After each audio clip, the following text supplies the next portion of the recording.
شر کرنا نہیں چاہیے، لیکن آپ کے علم میں ہونا چاہیے کہ یہ شر ہے۔ مثال کے طور پر یہ دیکھو کہ وحدت الوجود کا علم، یعنی وحدت الوجود کا مطلب ہے کہ ہر شے اللہ ہے، سب اللہ ہی اللہ۔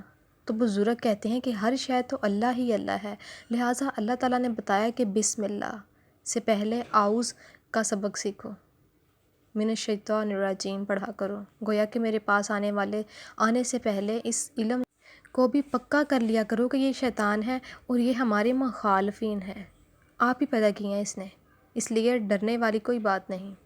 اس نے کہا کہ یہ ہمارے مخالفین ہیں، عدو اللہ۔ تو عدو اللہ کیسے ہو سکتا ہے؟ اللہ نے کیا کیا کہ محبوب پیدا فرما دیے، اچھے لوگ پیدا فرما دیے، خوبصورت نقش و نگار پیدا فرما دیے، پھر کہا کہ چلو دشمن بھی پیدا کر دیا جائے۔ آپ کی بات مانتا ہے، نہیں مانتا چلو جیسے بھی ہے، تبھی تو رونق ہے نا کائنات میں۔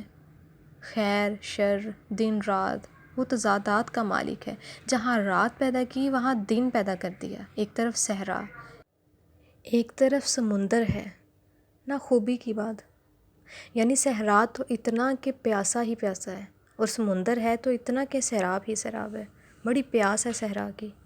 صحرا فریاد کر رہا ہے کہ مجھے بارش دو، پانی دو، میں پیاسا مر گیا، اور سمندر ہے کہ اٹھتا چلا جا رہا ہے۔ دونوں کا خالق ایک ہے۔ اللہ میاں اپنی شان بیان فرماتا ہے، کہتا ہے کبھی تو تم نے دیکھا پہاڑوں کی جانب، کیسے ہم نے ان کو بلند رکھا، پکے پہاڑ ہیں دیکھو غور سے۔ پھر پہاڑ کے دامن میں پتھر کے ساتھ مٹی شروع ہو گئی، پھر دریا نکال دیا۔ کیا دیکھا تم نے؟ کبھی تم نے اونٹ کو دیکھا؟ کیسے میں نے اس کو پیدا کیا، دیکھو اس کو غور سے۔ بزرگان دین یہاں تک کہ کہہ گئے کہ اگر تم چمگادڑ کو دیکھو تو تمہیں پورا عرفان حقیقت مل جاتا ہے، مطلب یہ کہ دیکھنے کی بات ہے۔ آپ نے پڑھا ہوگا قرآن میں کہ آسمان کو دیکھو، تمہاری نگاہ واپس لوٹ آئے گی، خیرہ ہو کے لوٹ آئے گی۔ پھر اسے دیکھو، کیا اس میں کوئی نقص ہے، کوئی کجی ہے؟ کائنات پرفیکٹ، کائنات کی باقی اشیاء پرفیکٹ، ہر چیز مکمل۔ انسان کیوں نہیں پرفیکٹ؟ ہر چیز مکمل، انسان کیوں نہیں مکمل؟ اس کائنات کا شعور اللہ اس کو آگاہ کرتا ہے، اور انسان یا ادھر نکل جاتا ہے یا ادھر نکل جاتا ہے۔ دوسری بات یہ ہے کہ خیال رکھو شر کو اوائڈ کرتے جاؤ، جانو گے تو اوائڈ کرو گے۔ یہ نہ کہنا کہ مجھے پتہ نہیں چلا، میں دھوکہ کھا گیا تھا، یہ کوئی دانائی نہیں ہے۔ تو دانا آدمی دھوکے کے پوائنٹ سے بھی آگاہ ہوتا ہے، دھوکہ کرتا بھی نہیں ہے اور دھوکہ کھاتا بھی نہیں ہے۔ دانائی کی تعریف یہی ہے کہ دھوکہ کھائے بھی نہ اور دھوکہ کرے بھی نہ۔ تو یہ زندگی کے متعلق موٹے موٹے پوائنٹ ہیں، سمجھ آ رہے ہیں آپ کو؟ اور اللہ تعالیٰ کے ساتھ بڑے تجربے نہیں کرتے، اللہ تعالیٰ کے ساتھ انسان بن جانا۔ اللہ کے ساتھ 3 درجے بتائے بزرگوں نے، سرمد بندہ تو، سگے تو، عاشق تو، نہ چیز اتنے کہ تیرے کوچے کو ہم سگ ہیں، اور بندہ اس لیے کہ تو معبود ہے اور ہم تیرے غلام ہیں۔ جو چیز تو نے دی ہے، جو کچھ دیا ہے، سمجھ آتی ہے کہ نہیں آتی؟ ہم پابند ہیں، کار بند ہیں، طلب تیری ہے، تیرے علاوہ ہم کسی اور شے کے طلبگار نہیں ہیں، کیونکہ ہر شے فانی ہے، دھوکہ دہی ہے۔ ہر تمنا آپ کو گمراہ میں لے جائے گی، اور اولاد کی محبت تو یقیناً گمراہ کرے گی۔ کتابوں میں یہ لکھا جائے گا کہ اولاد کی محبت ضرور گمراہ کرے گی، اور بیوی کی محبت آپ کو ضرور پیسے کے اندر ہیر پھیر سکھائے گی، کیونکہ وہ ہے دنیا کی تمنا۔ صرف اللہ کی محبت ایسی ہے جو آپ کو توازن رکھنا سکھائے گی۔ تو یہ باتیں نوٹ کر لو، استادوں کی کثیر تعداد مت بناؤ، بہت سارے لیڈر مت بنایا کرو، آرام سے چلتے جاؤ۔ 4 دن کا میلہ ہے، اس میں شرارتیں نہیں کرنی ہیں۔ ایسی چیز کسی انسان کے ساتھ نہ کرو جو تم نہیں چاہتے کہ تمہارے ساتھ ویسی ہو۔ کسی انسان کے ساتھ کوئی ایسا کام نہ ہو جو تم اپنے ساتھ نہیں چاہتے۔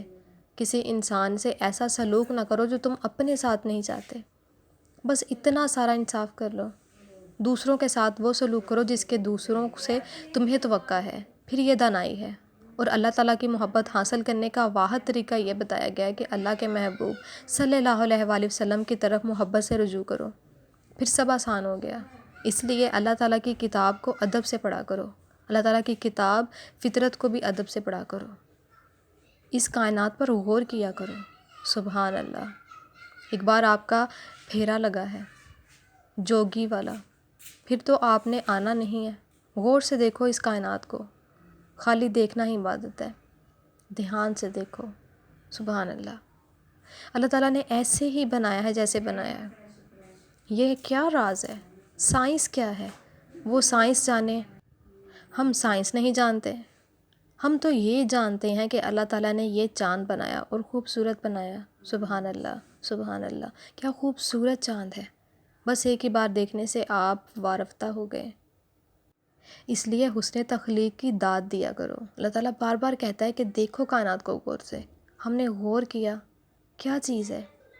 یا اللہ یہ آپ ہی بنا سکتے ہیں، بس اتنی بات دیکھنے کا نام ہے، اور یہ ایک ہی بار ہو جانا ہے اور بار بار نہیں ہونا۔ تو اللہ تعالیٰ آپ کو آباد رکھے۔ اور بات پوچھو، میری بات سمجھ گئے ہو آپ؟ تو اللہ تعالیٰ نے انسانوں کو جتنی دیر رکھا ہوا ہے اس پر غور کرو۔ سوال: شر کو جاننے کا کیا طریقہ ہے؟ جواب: شر کو جانو خیر کے حوالے سے۔ خیر کی ضد کا نام ہے شر۔ مثلاً خیر یہ ہے کہ تمہارا دوست کہہ رہا ہے کہ چودھری رشید میرا دوست ہے، تو چودھری رشید کے دشمن شر ہیں، جو اس راستے سے روکے وہ سارا شر ہے۔ جب تم نے خیر کا راستہ چن لیا تو اس راہ سے روکنے والا سارا شر ہے۔ مثلاً ایک آدمی حج پہ گیا، اب دیکھو شر کیسے سمجھ آتا ہے۔ پیدل جا رہا ہے قافلہ حج پر، 4-5 آدمی کا، بہت عرصہ پہلے کی بات ہے جس زمانے میں راستے تھے ہی نہیں۔ راستے میں کردستان کا علاقہ آ گیا، ڈاکو آ گئے۔ ڈاکو نے کہا آپ لوگوں کے پاس جو کچھ ہے وہ نکال دو۔ سب رکھ دیا گیا۔ اس نے کہا تمہارا قافلہ سالار؟ انہوں نے کہا یہ قافلہ سالار ہے۔ ڈاکوؤں کے سردار نے کہا دیکھو آپ سے جو کچھ کہا گیا ہے وہ سب رکھ دیا؟ کہا ہاں رکھ دیا۔ اور کوئی چیز نہیں ہے؟ جی نہیں، اور کوئی چیز نہیں ہے۔ اس لیے اس نے کہا کہ قافلہ سالار کی تلاشی لے لو۔ تو قافلے کے سردار نے کے اندر کی جیب سے کچھ مال نکل آیا۔ ڈاکوؤں کے سردار نے کہا کہ اسے قتل کر دو، پھانسی لگا دو۔ قافلے میں ایک آدمی تھا، اس نے کہا یہ آلریڈی ہمارا سردار ہے، اسے قتل نہ کرو، ہم سفارش کرتے ہیں۔ اس نے کہا یہ کیسے ہو سکتا ہے کہ تمہارا سردار ہو، کیونکہ سچوں کا سردار جھوٹا کیسے ہو سکتا ہے؟ وہ حالانکہ سردار بنا ہوا تھا لیکن شر تھا۔ شر کی ایک پہچان یہ ہے کہ بعض اوقات قافلے کا سالار ہوتا ہے مگر ہوتا شر ہے۔ پھر اس آدمی نے ڈاکوؤں کے سردار سے کہا کہ جناب آپ خود ہی شر ہو، ہمارا مال ہم سے چھین رہے ہو۔ ڈاکوؤں کے سردار نے کہا یہی تو میں تمہیں بتانے کے لیے آیا ہوں، شر میں نہیں ہوں جو مال چھین رہا ہوں، شر وہ مال ہے جو تمہیں حج کے لیے ضروری نظر آ رہا ہے۔ اس سے نکل کر مال کی محبت تم پر اس راستے میں غالب آ گئی۔ تو شر تو وہ مال ہے جو تمہیں اس صداقت سے روک رہا ہے۔ ہم تو تمہیں نجات دے کر حج پہ بھیجیں گے۔ ہمیں تو مامور کیا گیا ہے اس کام پہ کہ آپ کو ایسا سبق سکھائیں۔ اب راز کیا ہے؟ شر یہ نہیں ہے بلکہ شر وہ ہے۔ نہ لٹتا دن کو تو کب رات کو یوں بے خبر سوتا، رہا کھٹکا نہ چوری کا دعا دیتا ہوں راہزن کو۔ خدا سلامت رکھے ڈاکوؤں کو کہ اب آرام سے نیند آتی ہے، بے فکر ہو گیا ہوں کہ مال ہی نہیں رہا۔ تو شر کی بات سمجھ آتی ہے کہ صرف شر کے حوالے سے خیر کی راہ کی رکاوٹ کا نام ہے شر۔ اب پتہ چل جائے گا۔ تو نماز میں سستی کا نام شر ہے، کسی نیک کام میں رکاوٹ شر ہے۔ بعض اوقات کسی بظاہر نیک کام میں رکاوٹ ایک اور نیکی بن جاتی ہے، مثلاً جھوٹی نیکی۔ کیا آپ حج پہ جا رہے ہیں؟ کسی بچے نے کہا کہ دیکھو جی یہ ہمارے لیے بڑا ضروری ہے، شادی کا سامان چاہیے، یہ بھی نیکی ہے۔ یہاں نیکی کو پہچاننا چاہیے۔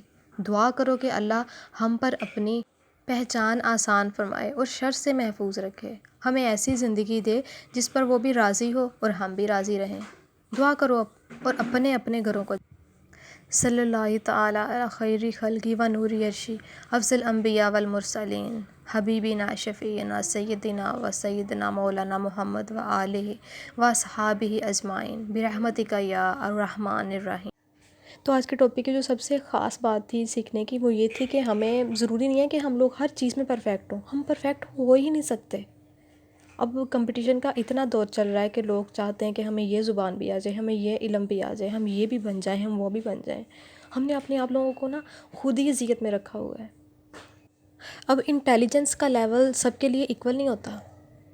کسی کا دماغ بہت تیز بنایا ہوتا ہے اللہ نے، یا یوں سمجھ لیں کہ کوئی اپنے دماغ کو اچھے سے استعمال کرنا جانتا ہے اور کسی کو اتنا استعمال کرنا نہیں آتا، تو وہ پھر احساس کمتری کا شکار ہو جاتا ہے. اسے لگتا ہے کہ فلاں بندے نے یہ کر لیا اپنی زندگی میں، وہ کر لیا، وہ اتنا آگے پہنچے گیا، لیکن میں وہیں کا وہیں کھڑا رہ گیا. اور کچھ لوگ ایسے بھی ہوتے ہیں کہ جو لوگ آگے بھاگنے کی کوشش میں اپنی زندگی کو، اپنی خوشیوں کو، اپنے آپ کو بہت پیچھے چھوڑ دیتے ہیں. ایسے نہیں کرنا چاہیے. اللہ تعالیٰ نے ہمیں زندگی جیسی ایک نعمت دی ہے، ہمیں اس کی قدر کرنی چاہیے. اتنا ہی اپنے آپ پر بوجھ ڈالیں جتنا کہ آپ برداشت کر سکتے ہیں. بھاگنے کی کوشش نہ کیا کریں اور نہ ہی دوسروں کو ڈی گریڈ کیا کریں. میں نے بہت سے لوگ ایسے دیکھے ہیں کہ اللہ تعالیٰ جن کو کچھ نواز دیتا ہے تو وہ دوسروں کو ڈی گریڈ کرنا شروع کر دیتے ہیں. اسے کہتے ہیں کہ لو اللہ نے مجھے یہ نوازا ہے، اللہ نے مجھے یہ نوازا ہے، تجھے تو یہ بھی نہیں دیا. تو اللہ تعالیٰ کا نظام اللہ بہتر جانتا ہے. اللہ کسی کو دے کے آزماتا ہے، اللہ کسی سے لے کے آزماتا ہے. تو ہمیں اس چیز پہ گھمنڈ نہیں کرنا چاہیے بالکل بھی. اگر آپ لوگ اپنی زندگیوں کو آسان بنانا چاہتے ہیں تو یہ جو آج واصف علی واصف صاحب کا ٹاپک تھا، یہ کافی اچھا تھا اگر دیکھا جائے آج کل کے موجودہ حالات کو مد نظر رکھ کے. تو اس پر عمل کرنے کی کوشش کریں. اللہ تعالیٰ ہم سب کو ہدایت عطا کرے اور ہم سب کی مدد کرے تاکہ ہم لوگ اپنی زندگیوں کو بہتر اور آسان بنا سکیں. آمین. اپنی دعاؤں میں یاد رکھیے گا، اپنا ڈھیر سارا خیال رکھیے گا، اور میرے یوٹیوب چینل کو لازمی سبسکرائب کر دیجیے گا تاکہ جب بھی میں کوئی ویڈیو اپلوڈ کروں تو آپ لوگوں کو فوراً سے نوٹیفیکیشن شو ہو جائے. اللہ حافظ.